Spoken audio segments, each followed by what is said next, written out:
Fifth share, we're discussing tonight questions when you have a Choleh sheyesh ba Sakanah, a person whose life is in danger. Of course, we know the halacha. You can be machal Shabbos, you can desecrate the Shabbos, you can violate almost any mitzvah, any prohibition of the Torah in order to save his life.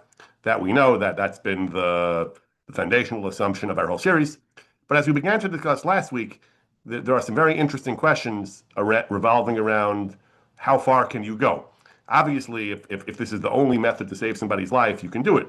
But last week we discussed a bunch of questions. What if you can have a non-Jew do it? Can you still have a Jew do it? The non-Jew doesn't have to keep Shabbos. What if you can do a Shina? You can do the work in an unusual way, which is not a biblical Shabbos violation. What if you can wait till after Shabbos? What if it's things the sick person doesn't really need, but it's just part of the general standard of care? He doesn't actually, it's not actually a matter of life and death.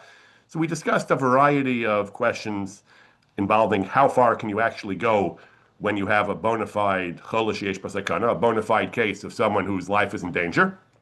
The question we're going to discuss tonight, the family of questions we're going to discuss tonight are a related group of questions dealing with how far you can go.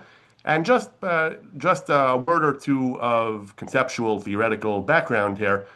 As we touched on, I think, a little bit last time also, there was a fundamental question, a fundamental philosophical, theoretical question. When we say that you're allowed to violate the Shabbos or override most commandments of the Torah to save a life, does that mean it's completely overridden? The technical term is hutra. It's like the commandment isn't here anymore. It's a complete mitzvah. There's no avera. There's nothing wrong whatsoever. In which case, we'd be more inclined to interpret the dispensation broadly. There's no issur anymore. There's no prohibition. It's like it's not Shabbos as far as we're concerned. So we have more latitude in what we can do. Or do we say no? Conceptually, we look at it more like the prohibition of Shabbos is still in place. Whatever you have to do, you can do. But the prohibition of Shabbos is still staring you in the face. Prohibition of Yom Kippur is still staring you in the face. So whatever you don't have to do, you don't do. So it's not really so simple. What exactly that theoretical question is and how we resolve it is not so clear. And whether any or all of these practical questions really hinge on that is also not so clear. But just intuitively, that's kind of the overall thrust of what we're talking about. How broad should we interpret the dispensation to override mitzvahs in the Torah? So as I said, last time we discussed a number of questions involving what if you don't absolutely have to Machal Shabbos. Tonight we're going to discuss several other questions related to the same basic issue. The first question we're going to discuss is what if the Choleh Shabbos can be avoided by paying money, by expenditure, by inconvenience, by sacrifice of something else? What if you can? The Choleh is the sick person definitely is in danger of his life. He definitely needs something, but instead of being Machal Shabbos, we have some way of supplying what he needs, but at some cost or some inconvenience to yourself, to a third party. You have to do that. We're going to discuss some other questions as well, but we'll open with a discussion of a family of questions, along those lines. Rav Shlomo Zalman Auerbach. His most famous sefer, his most famous work is Mincha Shlomo, his responsa. One of the most popular contemporary works, or last generation or two ago works on Hilchos Shabbos, is a work called Shmira Shabbos Kilchasa, which became a kind of a textbook, a modern classic on the laws of Shabbos. It was written by a student of his, Rabbi Neuwirth, but Rabbi Neuwirth consulted Rav Shlomo Zalman extensively, and Rav Shlomo Zalman himself rely on the rulings of the Shmira Shabbos as though he issued them himself. So in the Shmira Shabbos Kilchasa, Rabbi Neuwirth published a series of lenient rulings, a number of lenient rulings in cases of Chil Shabbos for a person who was gravely ill, even when it wasn't strictly necessary, if it would involve some kind of cost or some kind of substantial inconvenience. For example, he said, if you have a person and he needs light, he needs a candle, he needs some kind of illumination. So you're allowed to Machal Shabbos to provide him illumination. Even though the neighbor has a burning candle, you can just go and take the neighbor's candle, but the neighbor will have to sit in the dark for all of Shabbos. He can't light a light for himself. He's not a Choleh sheyesh ba Sakanah. Says the Shmira Shabbos, Rav Shlomo Zalman agreed, you don't have to put your neighbor to the inconvenience and unpleasantness of sitting in the dark. You can strike a match and light a candle for the Choleh sheyesh ba Sakanah. You can cook for a Choleh sheyesh ba Sakanah. He needs food. He needs cooked food. You have to prepare food for him. You don't have prepared food readily available. You can do that. What if the neighbor has food? Can you go over to the neighbor and say, "I'm sorry, but the only way to avoid cooking on Shabbos is if you give up all your food and you'll just have to eat Cheerios for the rest of Shabbos"? You don't have to do that. He doesn't have to do that. What if you have to wake him up? You have to wake up the person to get his food. You don't have to do that. Even though that would be a way to avoid cooking and lighting fires on Shabbos, you don't have to do that. Once the person's sick and he has a bona fide dispensation to violate the Shabbos, you're allowed to do that, even if there's an alternative of the neighbor giving up his food or his sleep or his candle that would avoid the need to Machal Shabbos. A third case, an interesting case, electric wires. Electric wires went down. Live wires are in the street, very dangerous. Someone walks into a live power line, he can be seriously injured or killed. We have two choices. We can call the electric company. We can be Machal Shabbos to call the electric company to get them to take care of it or cut the power or whatever, cut the power immediately. Or we cannot call the power company. We can just stand there for all of Shabbos. I can just stand on the sidewalk with a big sign waving my arms and saying, "Danger, high voltage, keep away." It's not very convenient to do that. I have better things to do with my Shabbos than to stand outside in front of a power line all Shabbos waving my arms and saying, "Keep away." But at least if I do that, I don't have to make a phone call. I don't have to do Machal Shabbos. Says the Shmira Shabbos, you don't have to do that. The Torah does not require you to do that in all these cases because there is genuine, bona fide danger to life. You're allowed to just be Machal Shabbos to take care of the problem, even though there's a solution that would involve not being Machal Shabbos. In Rosh Zalman's Mincha Shlomo, he says, these halachas aroused a lot of controversy. These rulings, in other scholars in Yerushalayim, including Rav Pinchas Epstein, a leading Jerusalemite scholar, disagreed. There's no heter, he said. There's no justification for this. The only dispensation to Machal Shabbos to save a life is when there's no other solution. There is another solution here. Get the food or candle from the neighbor. Stand outside with a sign. High voltage. Keep it out. There's no heter to be Machal. There's no justification for being Machal Shabbos in such cases. Rosh Zalman says, I think this is the halacha, despite the fact that distinguished scholars disagree. I stand by these positions. And he wrote a long tshuva, a number of pages, a long analysis, arguing for, it's more, the tshuva itself is more nuanced than these rulings. He actually acknowledges some opposing views. But he wrote a long, brilliant analysis of the laws of Shabbos and the laws of Pikuach Nefesh on Shabbos in order to explain his basis for these rulings. Before we discuss his position, though, we're going to go back a couple of centuries and discuss some earlier versions of these questions that arose. One of the first people to discuss this, one of the first distinguished halachic authorities to discuss this case, was a sefer called Zayis Ranan by an early 19th century rabbi named Rabbi Moshe Yehuda Leib Zilberberg. In his Zayis Ranan, he discusses a very interesting case. Yesh l'sapik, he's not entirely sure. A person is gravely ill. The local doctors tell him his only chance is to travel to some expert doctors, a first-rate hospital or something. There they have mumchim gedolim, expert physicians. You go to them, and they can maybe save your life. He makes an appointment. They tell him time is of the essence, your condition is grave, and you don't have a lot of time. Here's your appointment. Make sure you come by this and this date. If you're late, it might be too late to save you. Again, the facts, the details, we can debate, but arguendo, these are the facts. He's a Choleh sheyesh ba Sakanah. He has an appointment for a certain date where they can possibly help him. If he's late, that will substantially reduce his chance of survival.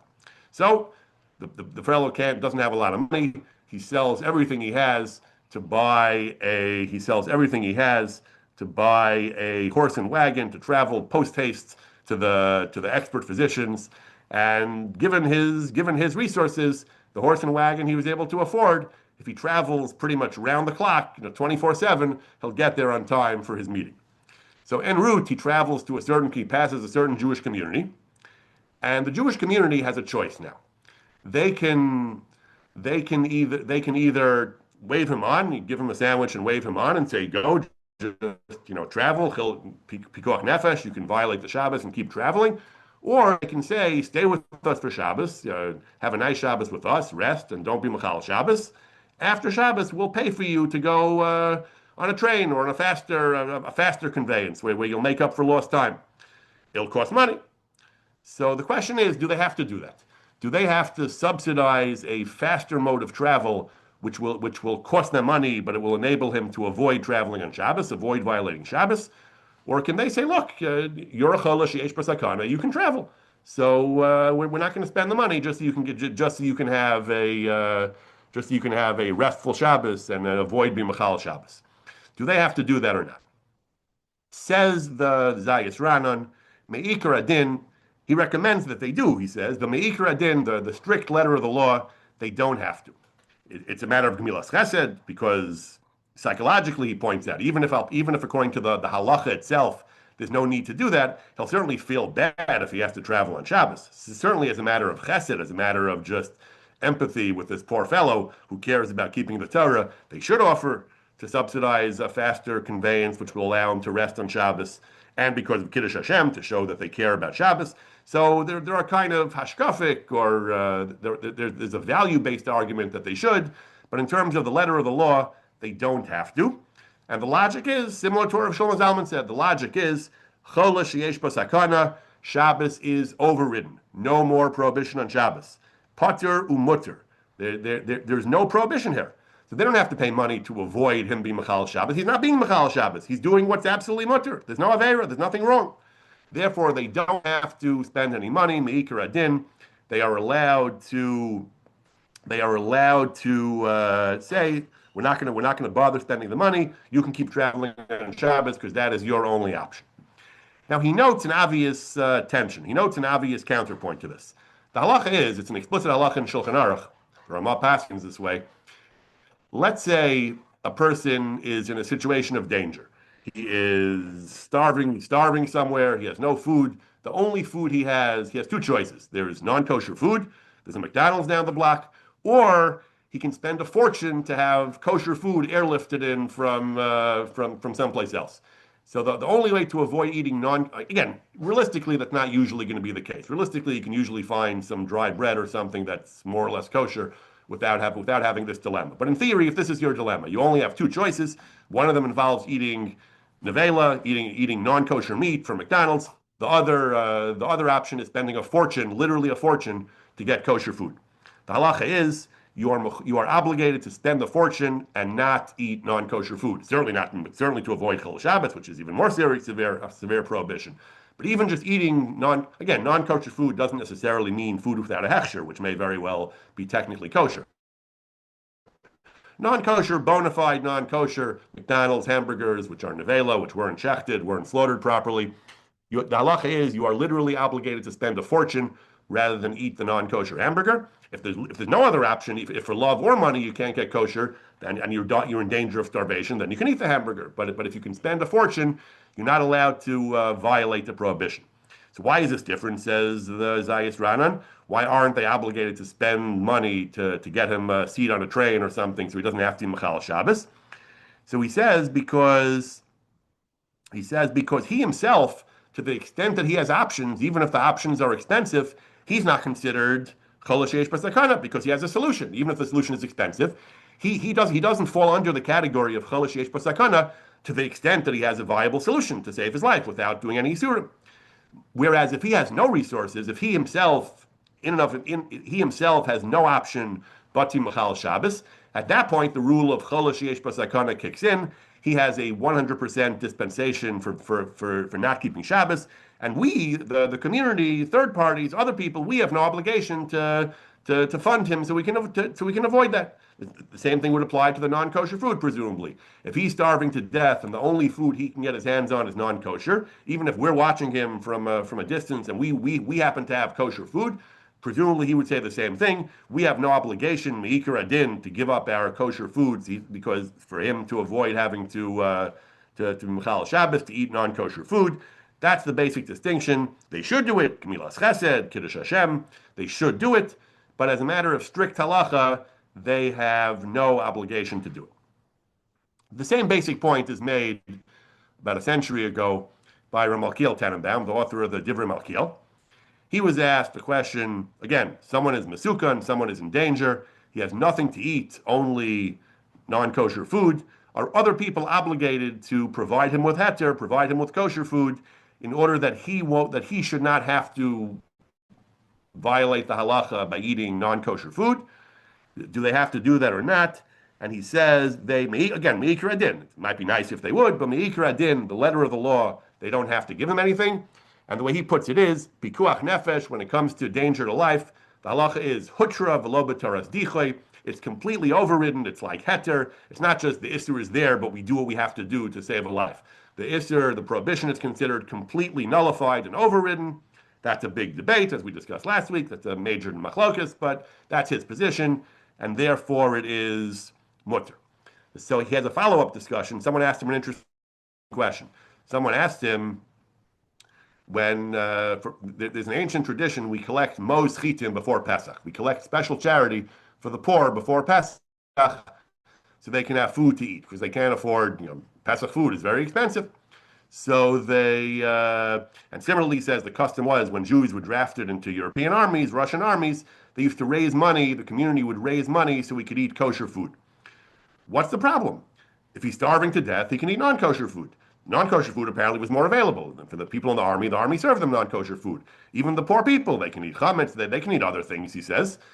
They can eat other things, he says. So why should we spend a lot of money providing Pesach kosher for Passover food for them, providing kosher food for the soldiers in the army? Let them eat non-kosher food if they're starving to death. Malkiel, you're right. In principle, you're right. They're starving, and the only food they have is non-kosher. They could eat it, he says. But first of all, he says he can only eat when he's actually starving. He has to basically go on a starvation diet. If the soldier in the Russian army is given sausages for breakfast, he has to wait 2 or 3 days or whatever it is until he's actually starving to death, and then he can take a few bites, and he has to go starving again until he's literally at death's door. That's no way to live. So we raise money so they can have a normal life. If it's just a question of starving to death, then yes. Also, he says they won't resist the temptation. It's very hard for a soldier to keep kosher and literally starve to death until he's absolutely at death's door. And furthermore, he says for Pesach, it won't be a very nice yontif if we tell the poor people that eat whatever you have to eat to keep body and soul together. So maybe he'll eat kidneys, he'll eat rice, and he'll eat potatoes. It won't be a he says that they'll all eat that, but they won't have much of a Yom Tov, and they'll have the bare minimum, and only when they're starving they can eat non-kosher. That's not a way to live. But in principle, his questioner is correct. If someone is starving and the only food he has is non-kosher, we would have no obligation to provide him food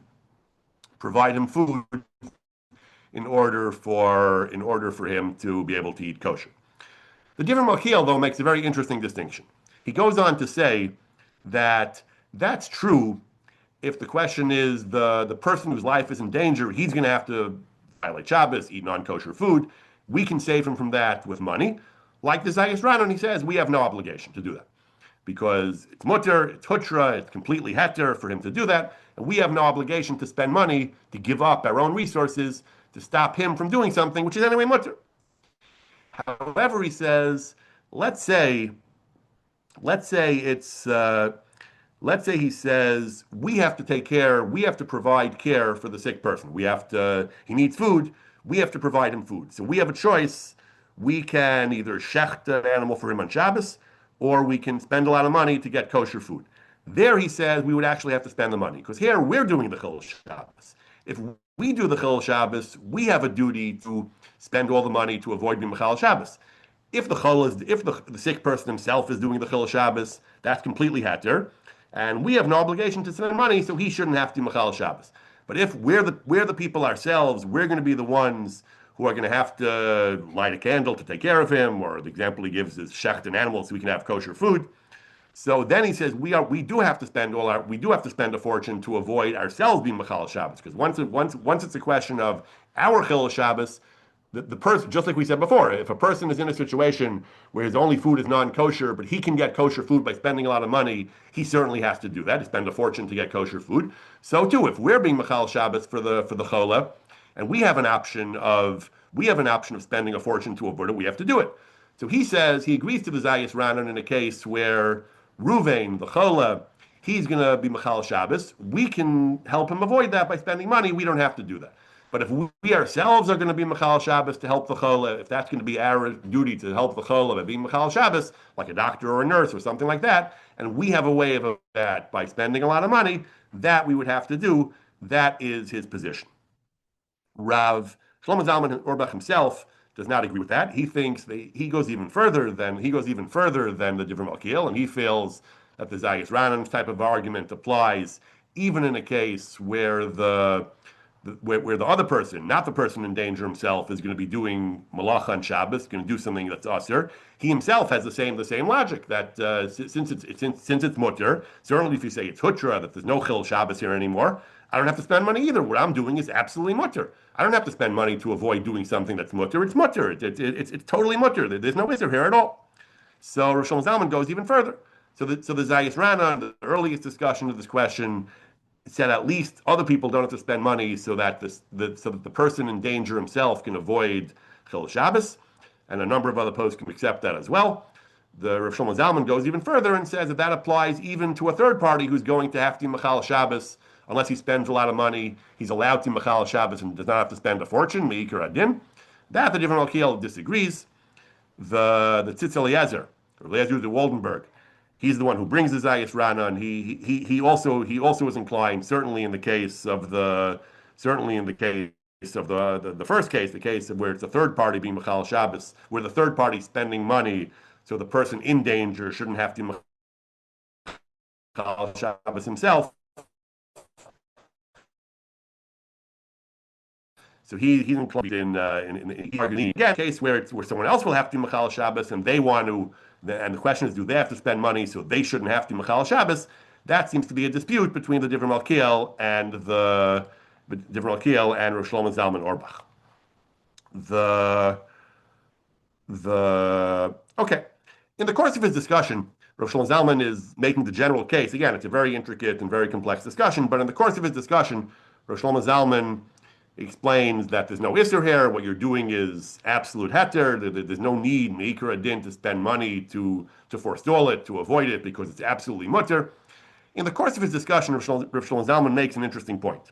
He says, Hilcha Shabbos are k'harorin hatluyin b'sara, like mountains hanging from a thread. Talmudic expression meaning something that distinctions are very subtle and the logic is very tricky and delicate. Nevertheless, he says, even though it's a very serious issue, but these halachas, he feels that we should construe the dispensation of pikuach nefesh and choleh sheish bas sakanah broadly, even if it's only dechuya, he says, even if we view it in general, formally speaking, as only pushed aside but not totally mutter. For our purposes, it's considered totally mutter, totally permitted, and you wouldn't have to spend money. And in the course of his discussion, he says, if you don't say that, if we treat Chil Shabbos as somehow b'di'evad and I have to do everything I can to avoid it, even in a case of life and death, it would follow, he says, that a woman in her 9th month of pregnancy would have to rent a room to be close to her hospital, to be close to her birthing center, so she shouldn't have to Machal Shabbos by traveling when she goes into labor. We never heard of such a thing, he says.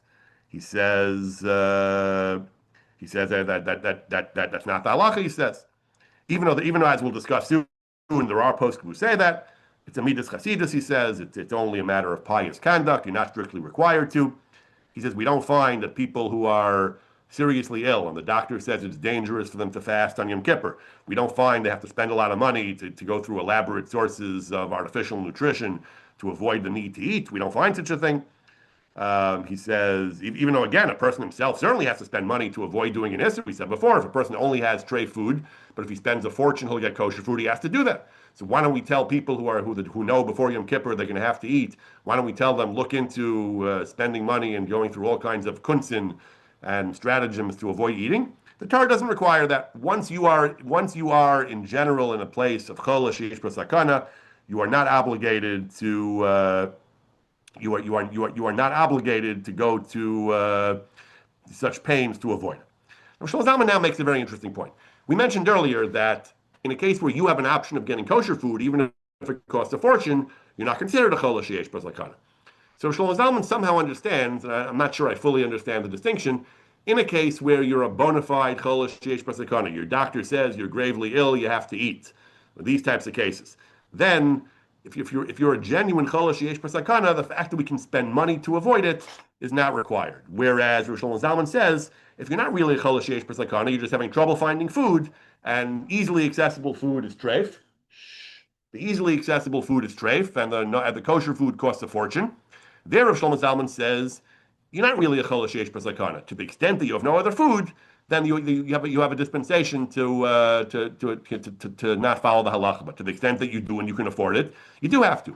I'm not sure I totally understand the distinction, but Rav Shlomo Zalman doubles down and makes another very interesting point to push for this distinction. He says, let's say a person lives in a society, a government that's hostile to religion. So the halacha is, if the government, Soviet Russia, whatever it is, the government forces you to not keep Shabbos, so you do it. You don't keep Shabbos because the pikuach nefesh overrides it's doche kol haTorah kula, almost everything in the Torah. Says Rosh Shlomo Zalman, but certainly a person is obligated to flee. To the extent that a person can escape the Iron Curtain, it wasn't always possible, but to the extent that a person cannot keep the Torah properly behind the Iron Curtain, and if he spends a fortune, he can get out, he's mechuyev to. Rav Shlomo Zalman doesn't give a source for this, but perhaps the most famous source for this is a very interesting passage in a letter of the Rambam's Igeres Hashmad. The Rambam wrote Igeres Hashmad to a community that was suffering terribly from a government, a society that was very hostile to observant Jews. And he assures them that whatever they have to do while they're stuck in that place, they have to Machal Shabbos or do Averis. HaKadosh Baruch Hu wants them to do that. Saving their lives is of paramount importance. Preserving their lives. Do whatever you have to do, he says. Whatever you can avoid doing, you shouldn't do. Whatever you have to do, you do. However, he says you should flee as soon as you can. To the extent that you can, you should flee. He says even if it means a person has to leave as soon as he can. He says. To be able to serve Hashem properly and do the mitzvahs. He writes, "V'lo yifached," he should not be afraid. V'yazov beso ubana v'chol asher lo, he should abandon his household, he should abandon his children. The most important thing is to get out and keep the Torah. There is what to discuss about this. Are you really supposed to leave your kids behind? What if that means they'll be in danger? What if it means they'll certainly stop keeping the Torah? So this is a very provocative thing to say, but the Rambam's point, generally speaking, is you are not, even though it's true, as long as you're there, you're justified in not keeping the Torah. You must get out as soon as you can. Keeping the Torah is the most important thing. The Rambam writes that even if it's dangerous, you have to escape. He says you have to do whatever you can to get out, to get to a better place. He says so the Rambam very much said like Rosh Zalman. You can't claim, look, it's mutter. Pikuach nefesh, it's not asur. I don't have to spend money to avoid it. No, to the extent that you can avoid the danger, even if it's expensive and it comes with enormous consequences, like giving up your family, you have to do it. He says. So Shlomo Zalman is trying to explain that's because these cases are certainly only b'diavad. If you have no choice but to Machal Shabbos, you can be Machal Shabbos. But if you have a choice, your choice is to flee. You have to do that. Whereas Choleh sheyesh bar sakana, where you're gravely ill, that Rav Shlomo Zalman feels is a whole different category. That's not just a question of onus. There the pshat is that it's totally mutter, Rav Shlomo Zalman feels, and that's why he's so liberal with respect to being Machal Shabbos. Even though there are solutions, the neighbor can give you his food, or he can stand there on Shabbos in front of the power line saying, high voltage, stay away. Not mechuyev to do that. A woman doesn't have to stay near the hospital in her 9th month because Rav Shlomo Zalman seems to feel, I think I'm not fully understanding his position, but he seems to feel that when you are objectively, intrinsically ill, or a woman in labor, then the Chilul Shabbos is 100% mutter. There's no b'diavad, there's nothing wrong with it. Therefore, there's no need to look for expensive or inconvenient or difficult solutions to avoid the Chilul Shabbos. Whereas other situations where a person has no choice because the government is oppressive, there he can only violate the halacha to the extent that he absolutely has to. To the extent that he can get away and not have to, he is obligated to do so. So I want to turn now to that question, that last question of Shlomo Zalman mentioned. Shlomo Zalman just threw out in passing, in the middle of his discussion, the woman has to be near her hospital in her 9th month, and even though the poskim say she does, that's not me'ikar adin. So the truth is, there's actually some very interesting discussion about this, whether a woman does or does not have to be near the hospital when she's in her ninth month. So the beginning of this discussion is a passage in the Sefer Hasidim of Rabbi Yehuda Chassid. So the Sefer Hasidim, it's always difficult to know whether the Sefer is a mixture of halacha, of piety, of Musar, of Kabbalah, of mystic traditions. It's always hard to know what's what there. But he writes in the Sefer Hasidim, Isha Hara, pregnant woman, she's in her ninth month, Chodesh Atshi, then you should prepare everything she needs. That if she needs hot water, this is what they recommend today. You can get all these guides about what a expecting couple should do: prepare, put things that they need, have the credit card ready, if they whatever they need, make arrangements before Shabbos. The Sefer Hasidim says she should prepare whatever she needs before Shabbos to avoid, to the extent possible, having to violate Shabbos if she goes into labor and she's delivering on Shabbos. So again, not clear if that's a halacha, a recommendation, a midas chasidus. That's what he says. The Mishnah Berurah, the post can bring this. The Mishnah Berurah says, the Mishnah Berurah in particular changes the language slightly, and he says, min haroi leisha, it is appropriate for her to do such things. So min haroi doesn't sound like it's an actual obligation. It sounds like it's a good idea, recommended, but not strictly obligated. Aruch HaShulchan, even more so, Aruch HaShulchan says, chasidim va'anshe masa, pious people and men who are very meticulous in their conduct would do this, but he very much implies that it is not strictly required. There are, however, other poskim that seem to say that it is required. The Chasim Sofer says, again, it's a passing comment in a tshuva about something else, but he says, are we not obligated? Are we not commanded? Mitzuvin, he says, are we not commanded on Erev Shabbos to prepare everything that a yoledes or a choleh needs, that a woman going and delivering or a sick person needs, or for a milah? Of course we're obligated. The Chasim Sofer uses the word mitzuvin, obligated. Of course we're obligated, he says. If you don't have it, and now it's Shabbos, then of course it's a mitzvah to do whatever you can in Chil Shabbos to preserve life. But of course there's an obligation to prepare before Shabbos. Most poskim seem to assume that it is not strictly an obligation, though. We mentioned the Mishnah Berurah and the Aruch HaShulchan. Rabbi Yashiv was asked, is a woman obligated to remain near the hospital close to her birth, the ninth month, or whatever? Rabbi Yashiv says, min hadin, strictly speaking, the halacha is a woman does not have to abandon her home to rent a room near the hospital. Mikra din, you don't have to. Even though there are some sources that the Gemara he brings that indicate that it's a good thing to do, Mishnah's Chasidim shanu kan, and it's certainly a pious conduct, but it's not strictly required. In our case as well, if a woman can do that, it's a midas chasidus, it's tavo ala bracha. But the ikar adin, strictly speaking, you are not obligated to do. Rav Asher Weiss has a lengthy discussion of this question. He brings numerous sources on both sides, all the ones we've seen, other ones. He brings some who say that it's an actual halacha, the Chasim Sofer and others, and the Tziv, who understand that it's an actual halacha, that the Torah obligates you, even before Shabbos begins, to take any measures necessary to avoid any foreseeable Chil Shabbos. On the other hand, he says, we have the language of the Mishnah Berurah, the Aruch HaShulchan. It's only a question of midas chasidus. He brings another interesting point. He says the Mishnah Berurah himself seems to say elsewhere that it actually is an obligation. He brings an interesting Mishnah Berurah. The Mishnah Berurah talks about soldiers. The Mishnah Berurah talks about soldiers who are in the army and don't have the luxury of keeping Shabbos properly. It's a situation of pikuach nefesh. So he says the Mishnah Berurah writes that a chayal Yehudi, a Jewish soldier who's in the army, a non-Jewish army, and he has to do malacha.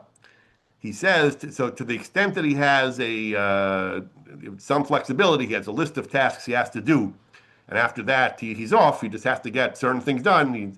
He says he should do them before on Erev Shabbos in order not to have to Machal Shabbos. And he seems to understand this is Zachiyuv and not just a recommendation. He seems to understand this is an obligation to the extent that he can arrange his shift so he does the he does the malacha, he does the prohibited activities before Shabbos, and he has to do that. So at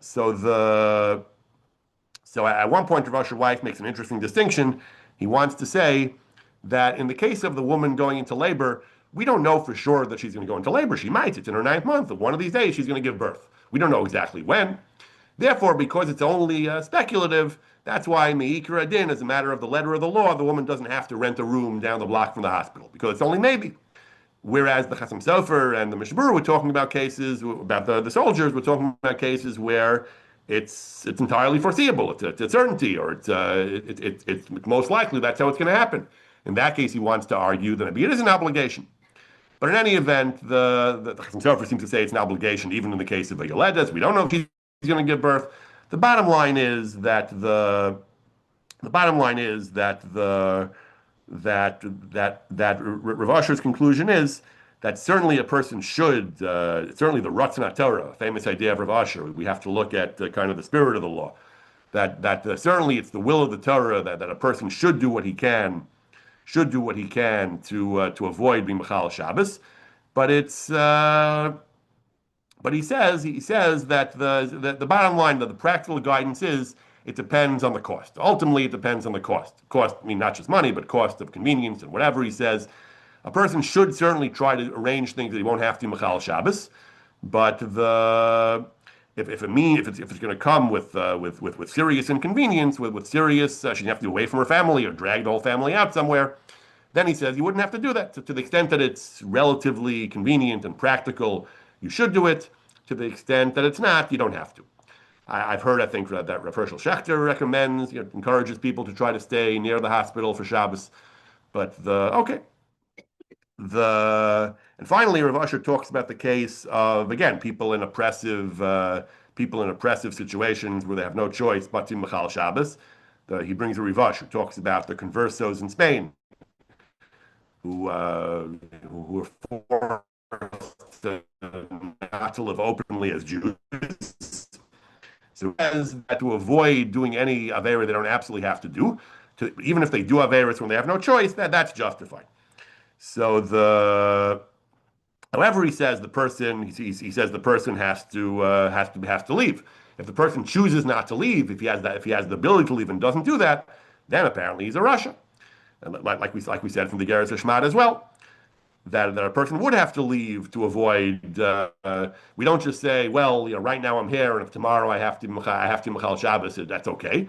That's different. He says that's totally different. The Geras Hashmad of the Inquisition, the Spanish Inquisition, he says that was a wholesale uprooting of the Torah. That case, certainly a person has a duty to leave, but a woman who may go into labor is not obligated to turn her life upside down and to rent a room down the block from the hospital. That much she's not obligated to do. That's the ruling of Rav Asher Weiss, and I think in general most posts can take this position. Like the Shmir Shabbos Kol Chatzos says, the woman is not obligated to remain close to her hospital if there's koshi b'davar, if it's difficult. So ideally you should, ideally you could, all else being equal, if you can arrange it without undue inconvenience, you should. In practice, for most people, it's probably not so practical, and therefore you don't have to. The interesting question comes up though. Let's say a woman lives a 10-minute drive from her hospital, and she's thinking of going to her parents for Shabbos, and they live another 20 minutes away. It's still only a half-hour drive, but it's 3 times as long. If she stays home for Shabbos and she has a 10-minute drive, she goes to her parents, it's a 30-minute drive. So it's not exactly super difficult for her to stay at home. I mean, I don't want to judge. For some people it is.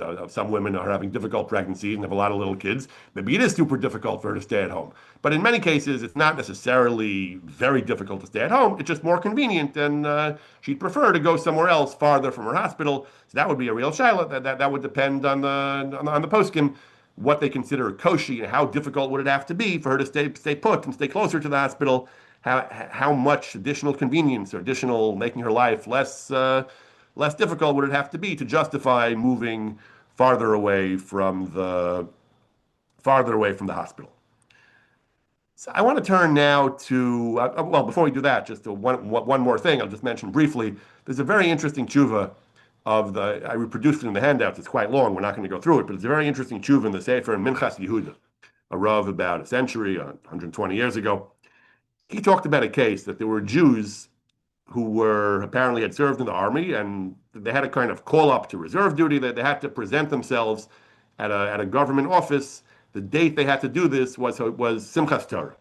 Simchas Torah, during the day, they had to present themselves at the office for apparently it was just going to be, it wasn't going to be necessarily long-term service, but they had to appear in the office, the draft office or something, as under penalty of the law. And if they wouldn't go, it sounds like it wouldn't be life and death, but the consequences would be severe, jail. This office was several miles from where they lived. So to travel there on Yom Tov, they could do it. They could walk. It's a few miles, but it would be a Tchum violation, Tchum Shabbos, outside the 2,000 amos of the Tchum Shabbos. So the alternative is to go before Yom Tov, to go on Hoshana Rabbah, to travel on Erev Yom Tov, and stay there for the couple of days of Yom Tov, Shmini Atzeres and Simchas Torah. To do that, he says, would be a drastic, would mean a drastic reduction in their Simchas Yom Tov. There's no place, there's no Jewish community there. They'd be sleeping on the floor without their families. They would be miserable. The families would be miserable. It would be a tremendous reduction in Simchas Yom Tov. This is not a question of Pikuach Nefesh, but the question was, how do we balance the values of Simchas Yom Tov and Tchum Shabbos? He says, of course, the halacha is you can't travel on Yom Tov. You couldn't violate the Tchum on Shabbos in order to celebrate Yom Tov. A person got delayed coming back for Yom Tov and he's stuck outside the Tchum. There's no heter, there's no justification for doing an Isser, even Drabanan, in order to enhance your Simchas Yom Tov. Even shofar, we don't blow shofar on Shabbos. We don't take a lulav on Shabbos because the Chum were afraid you would carry. So the Chum said, don't do a mitzvah daraisa because even if it's only a Tchum issue, you don't do it. But here the question is, it's before Yom Tov. Before Yom Tov, do they have to travel? Do they have to preemptively travel on Hoshana Rabbah and sacrifice their Yom Tov? Or he comes out, no, they can say, before Yom Tov, it's not Yom Tov yet, we have no duty to worry about what's going to happen on Yom Tov. On Yom Tov, we'll have no choice, we'll have to travel. And that's his inclination. That's very much like the position that a woman doesn't have to worry before, even if it's close to a certainty, she doesn't have to worry before Shabbos what's going to happen on Shabbos. When it comes up, I'll be Machal Yom Tov, Machal Shabbos. Right now, I don't have to do anything about it. I don't have to sacrifice my convenience and my comfort and my Simchas Yom Tov to avoid being put in a position later where I'll have to Machal Yom Tov. So he takes the same position essentially as what the poskim say about the pregnancy. He says it in his somewhat more exotic case about soldiers who were called up to report to the draft office on Yom Tov. So another topic I want to talk briefly about. I touched on this in my Parsha share a couple of weeks ago. There is a question. Let's say again, Choleh sheyesh ba Sakanah, someone's life is in danger. We can certainly violate prohibitions to save his life. So we have a doctor, we have a physician who is qualified and competent to treat him. He prefers a different physician. He prefers a physician he has a relationship with, one that he trusts, one that he knows. He wants somebody else. To get the other doctor would involve Chilul Shabbos. Are you allowed to do that? So the Tzitz Eliezer, Rav Waldenberg again, says that you are allowed to do that. Why? Even though there's a perfectly competent doctor who's local, who wouldn't need to be Machal Shabbos, he says you're allowed to do that. Why? He brings a very interesting comment of the Yerushalmi in Maseches Nedarim. The Talmud Yerushalmi says that the way it understands the mission over there is that even when there is a prohibition involved in a physician treating a patient, they made a neder that they wouldn't derive benefit from the other. It was a neder, a vow that prevented the one from providing benefit to the other, that prevented the physician from providing any kind of benefit to the other. But if it's a matter of life and death, so the usual rule, Pikuach Nefesh, overrides all other prohibitions in the Torah. But now the question is, what if there's another physician around? So there's no neder. So the patient has two possible physicians. One of them does not involve any b'di'eveds, any violations of prohibitions. He's a perfectly competent physician, apparently. Or the patient wants this particular one. Patient says, I want this guy. This guy is normally prohibited by the neder, but he wants this guy for some reason. Says Yerushalmi, this person is allowed to provide the treatment, even though there's another competent physician available, because the Yerushalmi asserts a principle, lo mikol adam zochel es rapos. You never know which doctor is going to be the one to be able to treat him. Doctors are not fungible. Doctors are not commodities, interchangeable commodities, and therefore, if he wants this one, he gets this one. Says it Tzitz Eliezer, the same thing applies for Chilul Shabbos. If the patient, for some reason, wants a specific doctor, you're allowed to be Machal Shabbos to provide that doctor, because lo mikol adam zochel es rapos. You can't just say, here's an equivalent doctor. There's no such thing as an equivalent doctor. If the patient wants this one, we get this one, even if that involves Chilul Shabbos.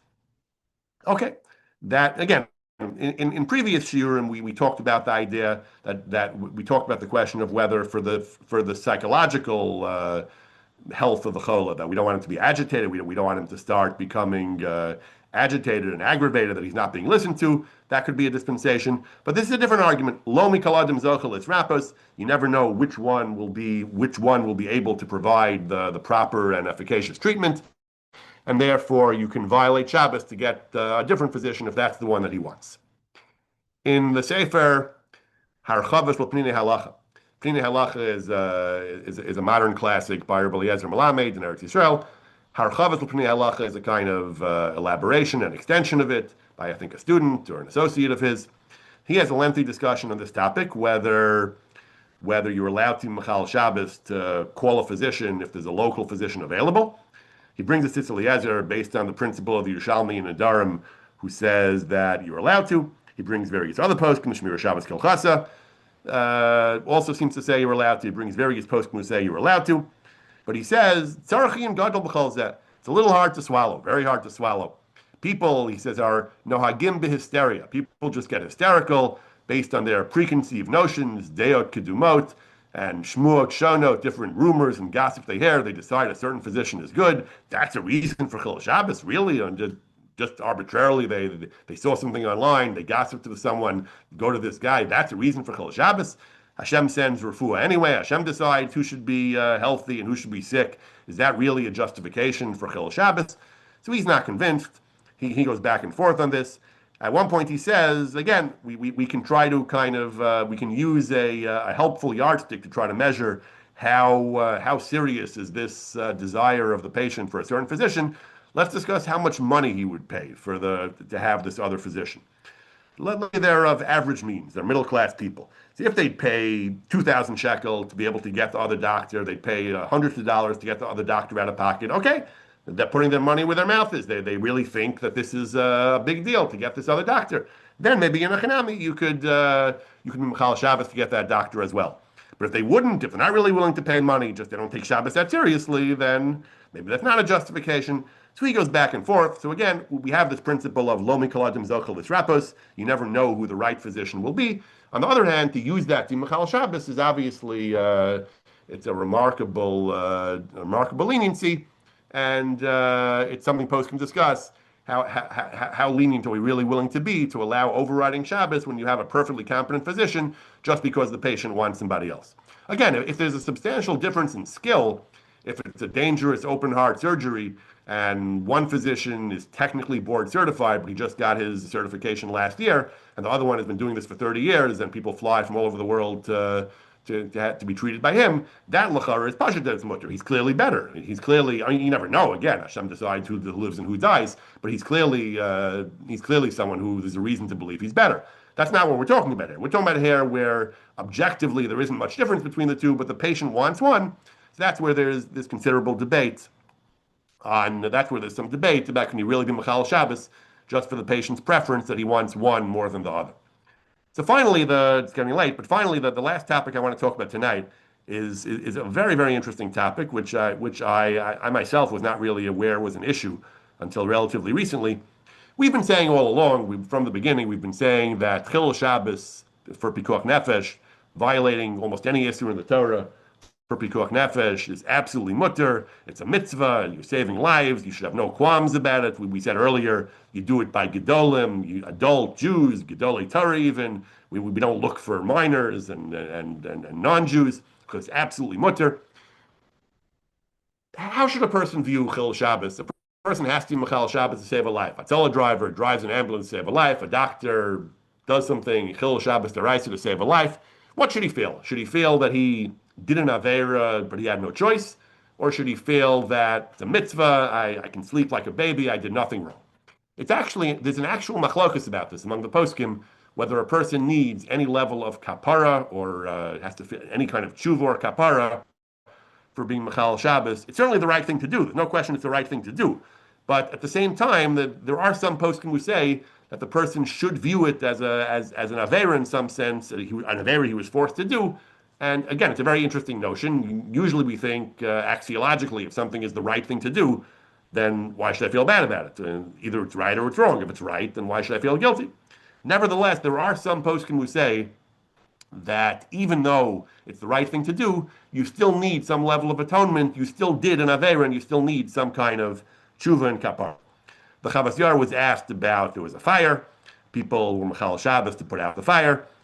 Is it appropriate to decree a fast day because for the sin, a form of tshuva? So the Chavas Yair says as follows. He says, on an individual basis, there's a difference between what an individual should do and public policy, and between the public posture we should take. For an individual, he says, Tov v'nachon liyachid, the right thing to do is that a person should fast. And at the end of the day, he didn't. There wasn't an avera here. It was the right thing to do, but it still retains the status of a chait in some sense, and the right thing to do is fast. However, he says, as a matter of public policy, we certainly should not institute a public fast, and we certainly, if people ask a shaila, we should not tell them you did an avera, you have to fast, because the obvious problem is that will cause people to be less likely to do it next time, and we really, really don't want that. We want to be absolutely sure people will not hesitate next time this comes up. So as a matter of public policy, our public stance is it is absolutely the right thing to do. I don't want to hear about fasting or tshuva. You did absolutely the right thing. Don't second guess yourself. This is absolutely the right thing to do. However, a person who understands the issue personally should be aware that there is some element of chait, and a person should fast or should do some form of tshuva.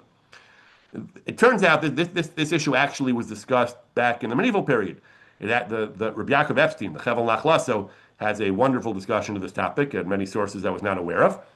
And he brings that the Arzarua, Rabbi Yitzhak Arzarua, Rabbi Yitzhak of Vienna, one of the great Ashkenazic medieval authorities, he brings a machlokas about this between him and other scholars. He says that there was a case again of a fire with a Mechal Shabbos because of Sakanah. So he says, do they have to do tshuva or tainus? Says, the Arzarua himself says, absolutely not like the Chavas Yair. He says that the Be'etera asu masha asu, they did what they did, it was absolutely permitted. They don't need any form of fasting, any form of tzedakah, they did nothing wrong. And he brings the public policy argument as well. Even if they want to give tzedakah, Beiston says, Beiston says, no, you can't do that, don't do that, because it'll cause people to think that it's not, that next time they won't do it. There were those who said they should fast, he says, and there were those who we tell them to do it l'chatchila, but we still tell them to fast afterwards. I don't agree, he says, both on the grounds of public policy and in principle because it's mutter, or the Ruah does not agree. There's a tshuva of the Binyan Tzion, Rabbi Yaakov Eschlinger of the 19th century. He was asked by a friend, a student, he was asked by somebody, an associate of his, who apparently was gravely ill on Yom Kippur, and he had to eat on Yom Kippur. This is in Cheshvan Tafresh Yud Tes. So it would be 1858 or so. So he had to eat on Yom Kippur. The doctors told him he had to eat. The person did, but he was a pious individual, and he felt so guilty and so devastated about it. He wanted to know about tshuva and about what should he do now, and he felt so bad about it. So the Binyan Tzion has a lovely letter to his friend, and he says, this person, he says, I know that it's only your great piety that's pushing you to do this, but you are learned enough to know this is completely misguided, he says. You don't need any kind of kapara. Kapara is when you're a shogeg. Atonement is what you need when there's some element of fault. You were careless. You were negligent, he says. You are an honest. You did nothing wrong. It's actually a mitzvah. You preserved your life. You had no choice. It was the right thing to do. He says, second-guessing the doctors is not what we do. We rely on the doctors. They might be wrong, but it's our duty to listen to them, he says. That you don't need any kind of kapara. I'm absolutely sure, he says, that I am absolutely convinced you don't need any kind of kapara, and don't start looking for tshuva. So it's very interesting. I had known this Binyan Tzion, and I always thought that was obvious, that a person, it's absolutely the right thing to do. He saved a life. I tell a person who drives an ambulance on Shabbos shouldn't go home saying, "Oh, I have to do tshuva." It's the right thing to do. Of course, it's the right thing to do. Nevertheless, it's nothing's ever that simple. There are major poskim, the Chavas Yair, and there were some contemporaries of the Arzarua who felt there was an element of avera, that even though it was the right thing to do, that doesn't mean that there's not also an element of chait, that there's also some element of chait. At the end of the day, Chil Shabbos is a serious thing. So again, the Chavas Yair says that's public policy. We certainly shouldn't go around encouraging and promulgating that. But in principle, in theory, the Chavas Yair maintained that the fact that it was the right thing to do is not inconsistent with the notion that it still retains the character of Chet. It seems to me that the dominant view, that the prevailing view is more the other way. We don't view it as any element of Chet. Like the Arthurua said, we view it as a mitzvah. The Chavas Yair is a remarkable position, but I don't have the impression that that is a common view. Maybe for public policy reasons, maybe even in the principle of the thing. But again, this ties together everything we said in the last couple of shiurim. Poskim have debated in all these different cases of asking a non-Jew or waiting until after Shabbos or spending money to avoid it and so on. In all these cases, Poskim have gone back and forth trying to figure out whether we should just view the Chilul Shabbos as completely unproblematic and there's no need to find any solution to avoid it, or not. Or we should say it is an element of Chet, and it is good to avoid it. The Chavas Yair is an extreme position that it's so much Chet that even though it's mutter, you need to do tshuva. Certainly, if you need to do tshuva, it certainly would be better to try to find a solution. Then that wouldn't involve the Chet. But however, then many disagree with the Chavas Yair, and in all the cases that we've seen, many authorities do say that there's no need to look for all these solutions, like Shlomo Zalman. That again, if you can, without that much cost, it's always a good idea. It's a good idea to stay near the hospital, and it's a good idea to give up your tea so that you don't have to heat up water for the choleh. It's all good, but mikra din you don't have to. Mikra din there is a widespread view with a lot of support that the Chilul Shabbos in these cases is absolutely permitted. To the extent that you don't have to go to such lengths to find solutions, it's absolutely permitted. It's not an avera that you have to do with a heavy heart, and that seems to be a widespread, if not universally held view. Thank you all very much for listening. Have a very good night and a very good week, and a good Shabbos, and looking forward to our finale with Rabbi Wiener. There's just one question in the chat. Thank If you. you want to answer it. Yes. But there's just one question in the chat. Maybe you want to answer, but spending money on Shabbos. Yes. Oh, I didn't see it. Oh, here it is. Okay, let me see.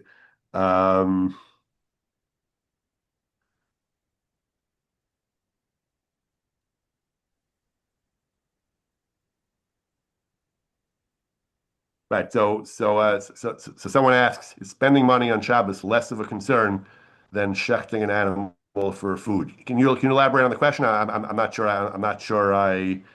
Not sure I fully understand. Not sure I fully understand the question. So I think you were talking about a case where there was a choice between shechting an animal Right. for a person who was sick or spending a lot of Right. money. Right. But Right. but maybe the issue was is that the money wasn't going to be spent on Shabbat because otherwise it's Oh, you mean spending? it's one Oh, I follows see what you're asking. another. I think I see what you're at. You're asking that spending money itself is something we don't normally do on we don't normally do on Shabbat. So yeah, Right. but right. So I think the issue is that first of all, spending money is you're right. We don't do it, but it is a relatively minor rabbinic offense compared to slaughtering, which is one of the 39 biblically prohibited Got it. acts. And additionally, yeah, I don't know if you actually have to spend cash. It could be he'd get a bill, or it could be he'd get, it could be he'd be billed afterward, or he would just suffer a substantial loss, but not necessarily that he would actually have to pull out cash from his wallet. But yeah, you're right. If both options require a violation of the Shabbat, then yes, then you'd have to consider the delta between them, how much worse one really is, and then that becomes an even more complicated question. Yes, so thank you. Right. Thank you. Thank you. Thank you. Thank you. Okay, thank you all so much. It's been a real pleasure. Shabbos.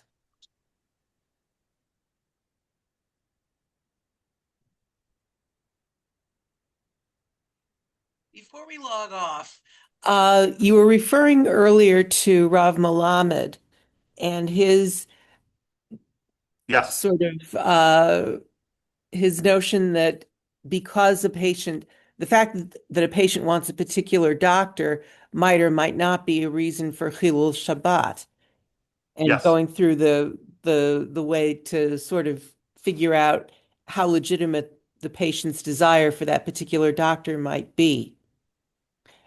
Mhm. But what I sort of may have lost the thread of is okay, you have a patient who has an established relationship with a doctor, and the patient wants Right. that doctor because of that established relationship, even though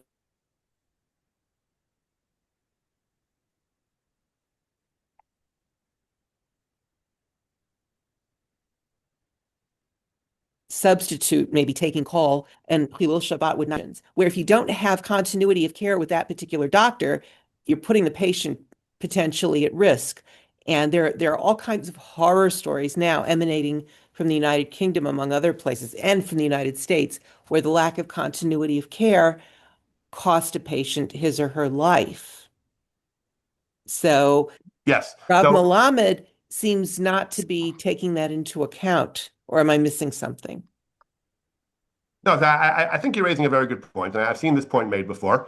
When a patient wants a particular doctor or a particular hospital, there certainly are cases where that is a bona fide, well-defined medical concern, as you're pointing out. So, for example, we covered, I think, in an earlier week, we covered the question of whether a husband can travel with his wife to the hospital or to with a sick person. Can someone travel with a sick person Yeah, to the doctor? I raised the issue that that kind of social support and advocacy could be vadai pikuach nefesh. Right, exactly. So, and that's a similar point to the point you're raising tonight. I think both points are true, and poskim, I think, make them that in cases where the presence of the advocate or the continuity of care is medically a good idea for concrete reasons like advocacy or like the point you're making tonight, where the continuity of care. I think I saw Rabbi Dr. Abraham, I think in Ishmael Avram, I don't have the exact source. I think he makes this point about continuity of care as well. If the person has a file and his or her doctor knows the history and knows the background and therefore can provide better care than someone who's approaching the patient from scratch, there's no question. I think that would be absolutely permitted. The issue we were discussing tonight, you're right, I should have spelled it out more clearly. The issue we're discussing tonight, I think, is more in a case where it's not a complicated case particularly. There is no particular history. It's a straightforward pregnancy. The woman doesn't necessarily, the example of pregnancy, the woman isn't coming with a medical history. She's a young, healthy woman without any particular background that the doctor would have to know. It's just a question of her personal preference or comfort. But you're right, and in many real world cases, there are these other considerations where absolutely the independence of everything we said tonight, those absolutely would be very good reasons for violating the Shabbos, and I think that would be true. Yes, I agree with that.